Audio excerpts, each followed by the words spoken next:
Hello दोस्तों, रणविजय की training में हम आज एक नई चीज़ ऐड कर रहे हैं कि वो सवार को लेके अपने पीछे किसी चीज़ को खींच के ले जाए। वैसे तो नॉर्मल राइडिंग में इन चीज़ों की जो कोई भी ज़रूरत नहीं है, और जो लोग स्पोर्ट्स के लिए राइड करते हैं उनको शायद ये चीज़ें बिल्कुल भी काम की ना लगे, या उनको ये लगे कि इस चीज़ को कराने का क्या फ़ायदा है। या जो लोग रेवाल के सवार हैं उनको लगेगा कि इस चीज़ का क्या फ़ायदा है। पहले जेटी ने इसको माउंट होके करने की ट्राई की तो घोड़ा अपनी पुरानी आदतों पे आगे आगे से खड़े होने वाली। जीरो से स्टार्ट किया। पहले घोड़े ने पूरा ऑब्स्टिकल कोर्स किया, और अभी जेटी केवल एक रस्सी लेके एक हाथ से घोड़े को चलाते हुए जा रहे हैं। घोड़ा रस्सी से भी कुछ घबराया हुआ है और तेज़ हो गया है।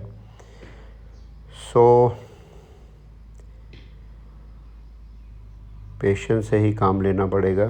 पहले केवल रस्सी, फिर इसके पीछे छोटा टायर, फिर धीरे धीरे कोई वजनी टायर जो आप सैडल के हॉर्न के साथ बांध के ले जाएं। अभी केवल टायर से ही घोड़ा डर रहा है कि अभी देख सकते हैं आप, जेटी ने ट्राई की मगर घोड़ा बिल्कुल इम्पेशेंट हो गया। कई बार घोड़ा घूम के उल्टी साइड से घूमता है और ये रस्सी घोड़े के पैरों में फंस जाती है। Ground work is must.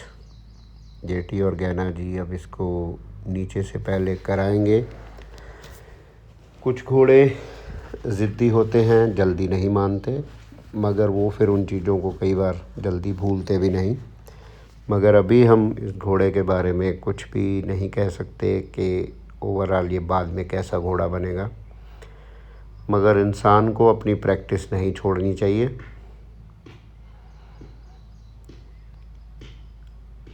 और अड़ियल घोड़े ही आपको अच्छा ट्रेनर बनाते हैं। धीरे धीरे लगे रहें और कोई भी मंजिल सर की जा सकती है। इसको छोटे सर्कल में घुमाया जा रहा है ताकि सीधा चलने से जो इसकी पिछली टांग पे ये रस्सी टच करेगी वो ना हो। ये हमारी वो वॉल है जो फोटोग्राफी में काम आएगी। अभी मगर बारिश की वजह से सब काम रुके हुए हैं, इसकी पेंट जॉब भी बाकी है। मीन टाइम वैसे भी फ़ोटोग्राफ़ी जो है पंजाब में वो अक्टूबर के बाद ही उसमें मज़ा आता है, क्योंकि मक्खियाँ इतनी ज़्यादा होती हैं कि घोड़े की पूँछ कभी भी रुकती नहीं है। और जब तक घोड़ा पूरे अच्छे पोस्चर में ना हो, उसकी पूँछ ना नज़र आ रही हो, कान ना नज़र आ रहे हो, तब तक कोई भी फ़ोटो अच्छी नहीं हो सकती। एक घोड़े को कोई आप 20 या 25 ऑब्स्टिकल सिखाना चाहते हो तो उसमें कितना समय लगेगा, इसका अंदाज़ा लगाया जा सकता है। अभी हमने केवल इसको 4 या 5 चीज़ें ही सिखाई हैं जिनको ये इजीली क्रॉस करता है, जो कि बिल्कुल ही बेसिक हैं। इसके बाद पानी, एक लकड़ी का पुल, एक बिल्कुल नैरो जो गुफा टाइप चीज़ होगी वो इसमें ऐड की जाएगी।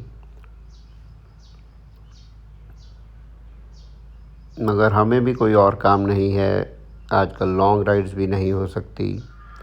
जब ये एक पूरा कोर्स हमारे पास तैयार होगा तो हमारी कोशिश रहेगी कि हमारे सब घोड़ों को हम ये सब चीज़ें सिखा दें। अगर आपके फार्म पे आप 5 लोग हो, पाँचों बंदे के घोड़ा पकड़ो और जो समझदार घोड़ा है उसको लीडर बनाओ, बाकी धीरे धीरे उसको पीछे फॉलो करते करते ही घोड़े सब चीज़ें सीख जाएंगे।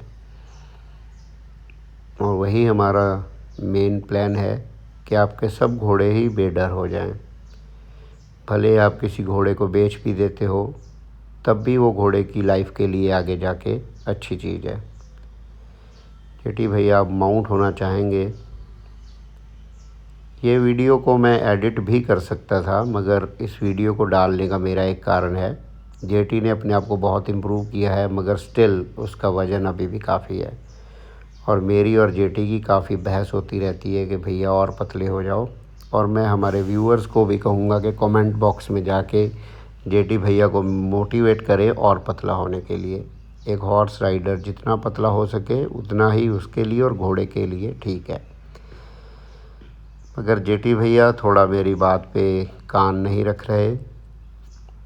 अब शायद इस वीडियो के बाद जेटी भैया कोई चैलेंज लें कि मुझे वेट कम करना है।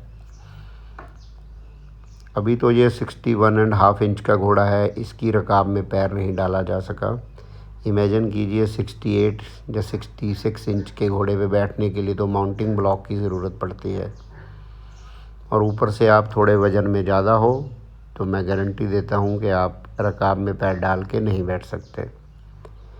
घोड़ा अभी भी उस डर में है और गैना जी के चलने से इस टायर की आवाज़ से भी घोड़ा कुछ डरा हुआ है।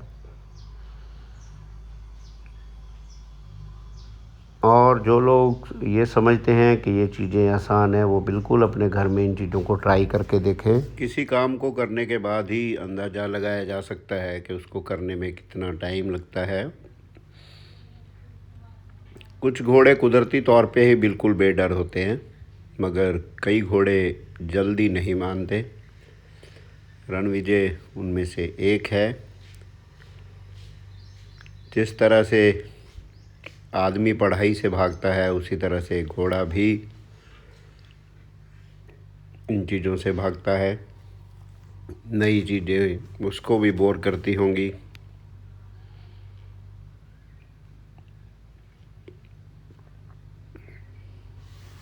और आपकी जो बॉडी लैंग्वेज है घोड़े के ऊपर बैठ के, वो भी बड़ा मैटर करती है। अभी जेटी भैया जिस तरह से हाथ हिला रहे हैं, हो सकता है घोड़े को लगे कि ये मुझे मारे ना, कि हाथ में whip भी हो सकती है। और रस्सी को देख के भी घोड़े को अंदाज़ा हो रहा है कि उसके लिए कोई नई चीज़ है।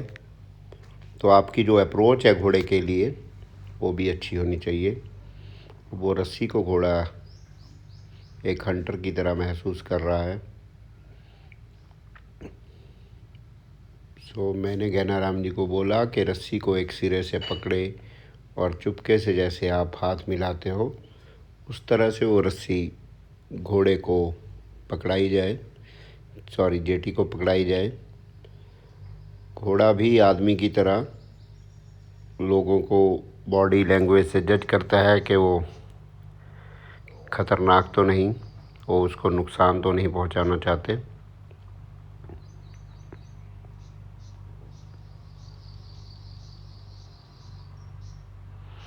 टायर के पीछे खींचने की आवाज़ और सवार के उसको खींचने से जो प्रेशर में चेंजेस आती हैं, घोड़ा उसको एक्सेप्ट करने में कुछ समय ज़रूर लगाता है।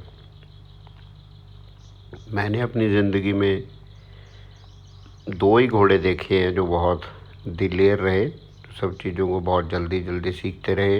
एक थी उड़ान, जो इस समय हमारे बहुत ही रिस्पेक्टेड प्रभु अन्ना जी के पास है, कोयम्बटूर में या मद्रास में कहीं पे है। और दूसरी घोड़ी थी लाल बेरी।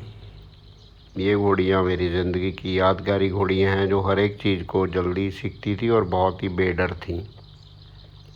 ज़्यादातर घोड़े नई चीज़ों को एक्सेप्ट करने में टाइम ज़रूर लगाते हैं।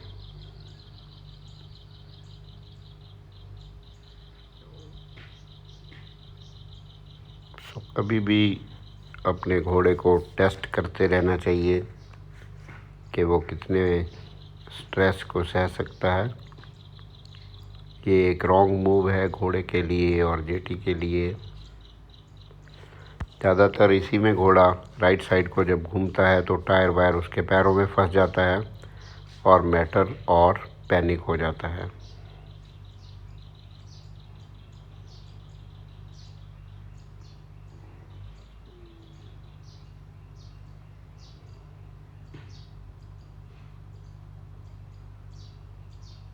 So be careful always during training। चलिए दोस्तों, थोड़ा वीडियो अभी बाकी है, एंजॉय द वीडियो। जल्दी मिलेंगे आपको एक नए वीडियो के साथ।